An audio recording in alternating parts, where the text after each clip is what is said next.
My self Meenakshi and welcome to my YouTube channel luxurious inspiration iconic, जिसमें मैं आप लोग को बताती हूँ मशहूर आइकॉनिक्स के बारे में। तो चलिए आज मैं आप लोग को बताती हूँ एक ऐसे शख्स के बारे में जो है ईमानदारी और विनम्रता की मूरत। जी हाँ, मैं बात कर रही हूँ रतन टाटा की। रतन टाटा की डेट ऑफ बर्थ है 28 दिसंबर 1937।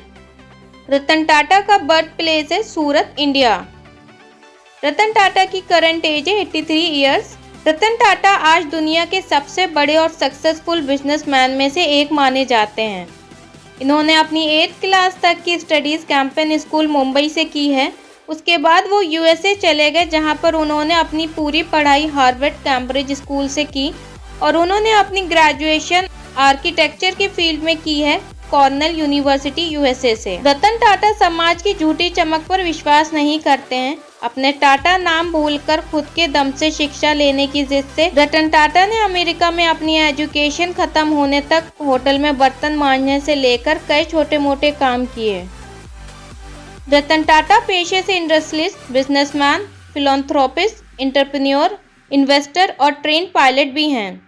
रतन टाटा को 2000 में पद्मश्री और 2008 में पद्म विभूषण से भी नवाजा जा चुका है। रतन टाटा को लंदन में सर यानी ऑनररी नाइट का अवार्ड भी दिया गया है। रतन टाटा का कहना है कि उन पत्थरों को इकट्ठा करो जो दूसरे तुम्हारे ऊपर फेंकते हैं और उनको कलेक्ट करके अपना साम्राज्य बना लो।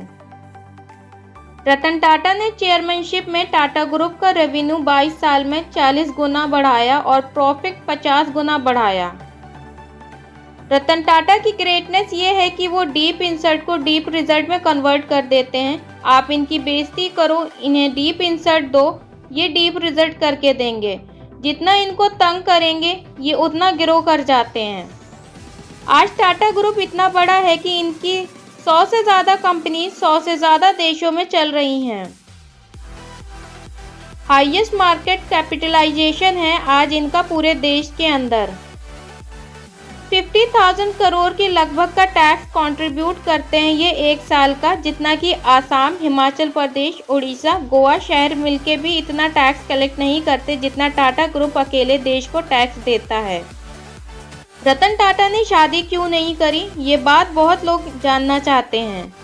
तो मैं बता दूं, एक बार आया था मौका, वो शादी के बहुत नज़दीक पहुंच गए थे। रतन टाटा की गर्लफ्रेंड थी एक लॉस एंजल्स में, जिसे रतन टाटा बहुत प्यार करते थे। दोनों ने डिसाइड भी कर लिया था शादी करने के लिए, लेकिन इतने में ही रतन टाटा को कॉल आया इंडिया से उनकी दादी का कि वो बहुत बीमार हैं और उनकी ज़िंदगी के आखिरी दिनों में वो रतन टाटा से मिलना चाहती हैं। रतन टाटा को अपनी दादी से बहुत ज़्यादा लगाव था। रतन टाटा ने अपनी गर्लफ्रेंड से कहा, चलो इंडिया मेरे साथ, वहाँ हम शादी भी कर लेंगे। लेकिन उनकी गर्लफ्रेंड वो इंडिया नहीं आई क्योंकि उनके माता पिता ने आने नहीं दिया और उस लड़की की शादी कहीं और करा दी। ये बात जब रतन टाटा को पता चली तो उनको बहुत बड़ा धक्का लगा, क्योंकि वचन दे चुके थे रतन टाटा उस लड़की को कि वो उस लड़की से शादी करेंगे और उस लड़की ने किसी और से शादी कर ली। तो रतन टाटा ने ज़िंदगी भर शादी नहीं करी किसी से। ऐसे हैं रतन टाटा, ईमानदारी का प्रतीक। अगर मैं इनकी ईमानदारी, दयालु और दान के किस्से सुनाऊंगी तो शायद वीडियो कभी ख़त्म ही ना हो, लेकिन फिर भी मैं आपको इनकी 2 रियलिस्टिक कहानी बताती हूँ। आप लोगों को मुंबई का 26/11 का ताज अटैक तो सबको याद ही होगा। उस अटैक में रतन टाटा ने सबकी मदद करी जिन आदमियों का वहाँ पर नुकसान हुआ। इनके होटल में जितने भी एम्प्लॉयज़ थे पर्सनली उनके घर गए, 50, 60, 70, 80 लाख तक का कंपोजिशन दिया अकॉर्डिंग टू द सिचुएशन। इतना ही नहीं, सबको ज़िंदगी भर के लिए मेडिकल काउंसलर भी दिए, ज़िंदगी भर के लिए डॉक्टर भी दिए। जिसकी डेथ हुई थी उसको 50, 60, 70, 80 लाख तो दिए ही, पर साथ में उनकी जितनी बची हुई नौकरी थी पूरी ज़िंदगी भर की आखिरी सैलरी वो भी दी। और तो और उसके परिवार के बच्चों की मैरिज की, मेडिकल की, पढ़ाई की, सबकी रिस्पॉन्सिबिलिटी ली। और अगर किसी ने कोई कर्जा लिया था वो कर्जा भी माफ़ किया। इतना ही नहीं कि जो लड़के नए अपॉइंट हुए थे, जिनका पहला या दूसरा दिन था होटल में एज अ ट्रेनी थे, उनका भी पूरा ऐसे ही कंपोशेट किया। आपको एक चौंकाने वाली बात बताती हूँ, रतन टाटा ने अपने होटल वालों की तो मदद करी ही और साथ ही साथ होटल के बाहर बाजार में पुलिस वाले और राह चलते जिन लोगों को गोली लगी थी उनकी भी उन्होंने कंपोसेट किया। जिन लोगों का टाटा ग्रुप से कोई मतलब भी नहीं था उनकी पैसों से तो मदद करी, साथ ही साथ टाटा ग्रुप कंपनी में नौकरी भी दिलाई और ये सब उन्होंने सिर्फ 20 दिन में कर दिया। और यहाँ हमारी सरकार ने 2011 से लेकर पिछले साल 2020 में सिर्फ कुछ मछुआरों को ही कंपोजिशन दिया है अभी तक। रतन टाटा ने हमेशा हर इंसान और वक्त की वैल्यू करी है।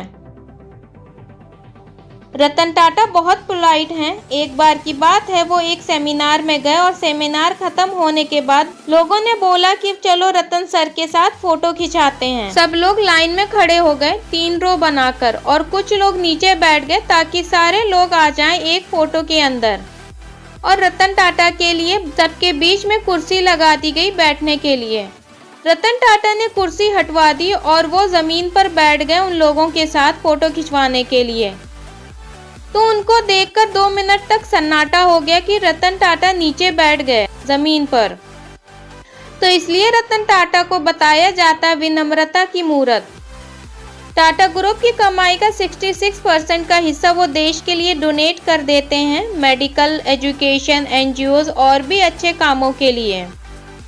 तो उम्मीद है आप लोग को ये इन्फॉर्मेशन अच्छी लगी होगी। रतन टाटा जैसे महान इंसान के लिए एक लाइक और शेयर तो बनता ही है और कमेंट्स करके बताएं कि आप लोगों को रतन टाटा से क्या इंस्पिरेशन मिलती है। और आप अगर मेरे चैनल पर नए हैं तो सब्सक्राइब कर लें बेल आइकन को दबा के, ताकि आप लोगों को मेरी नई वीडियोस का अपडेट मिलता रहे।